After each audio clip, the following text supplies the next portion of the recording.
Welcome to the Real Estate Espresso Podcast, your morning shot of what's new in the world of real estate investing. I'm your host, Victor Menashe. Today's show is the Book of the Month. On the first day of each month, we review a book. In order to be considered for Book of the Month, the book needs to meet a very simple criteria. It has to be impactful enough that it can change your life or your perspective on the world. Whether it does or not is how you choose to consume the book. If you merely read it, comment passively on how good it is, then you're just entertaining yourself and watching the game of life from the stands. But if you want to play the game on the court, then reading the book to make it part of you is the path to engage what you read. I have to tell you, not every book makes the grade. I read a book which I hoped would be the one for today's episode, and in the end I decided it wasn't good enough to meet the Book of the Month criteria. Fortunately, I received another book as a gift, and it does meet the criteria for Book of the Month. There is a genre of book out there which I call the success mindset book, and frankly these types of books are available in the hundreds of thousands of titles. Most of them just preach platitudes and offer very little in the way of meaningful insights that the reader can actually use and internalize. I generally can't stand these types of books. I find them boring and preachy. I find that they typically tell the story of the author and they fail to connect with the reader.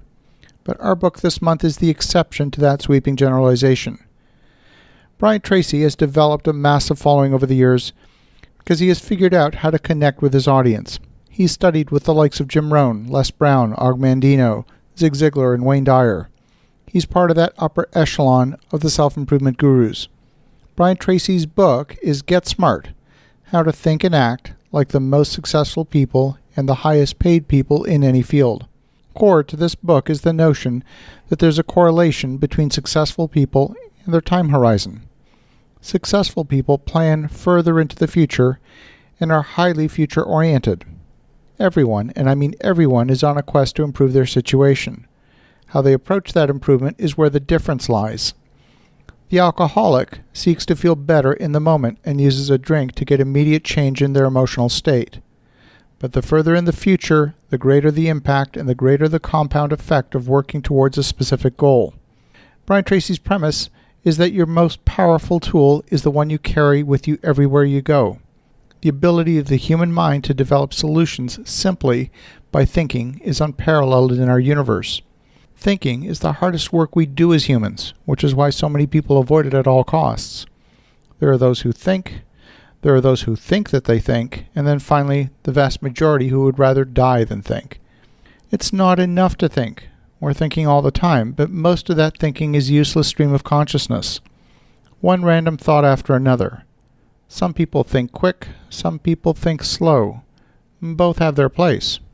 Driving a car requires quick thinking. It's almost instinctive, natural reactions. But quick thinking is not the way to develop a strategy, to solve a difficult problem. This requires slow thinking, and slow thinking is best accessed in solitude and stillness.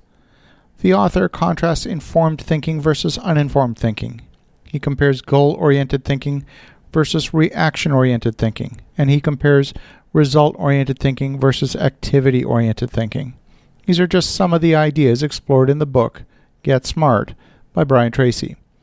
In the book, the author illuminates the path to the habits that when made part of you will enable you to access your best self, to harness your inner potential. Tracy simplifies his ideas and makes them almost universally accessible. If you're going to embrace an idea and translate it into action, you need a very specific reaction. You've got to say to yourself, oh, I can do that. If on the other hand you say to yourself, oh, I don't know if I can do that, that seems hard to me, chances are you will not embrace it. But if you can visualize the idea and how you can make it part of your daily practice, it becomes possible. Tracy's a master at communicating the same idea in multiple different ways.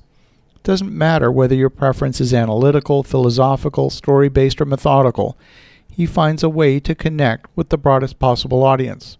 He brings an idea into the open and shows it up in the light from several different angles, without being repetitive or boring. If you're looking to diagnose why you might be stuck in some area of your life, the book, Get Smart, might just open the door you've been looking for. As you think about that, have an awesome rest of your day. Go make some great things happen. I'll talk to you again tomorrow.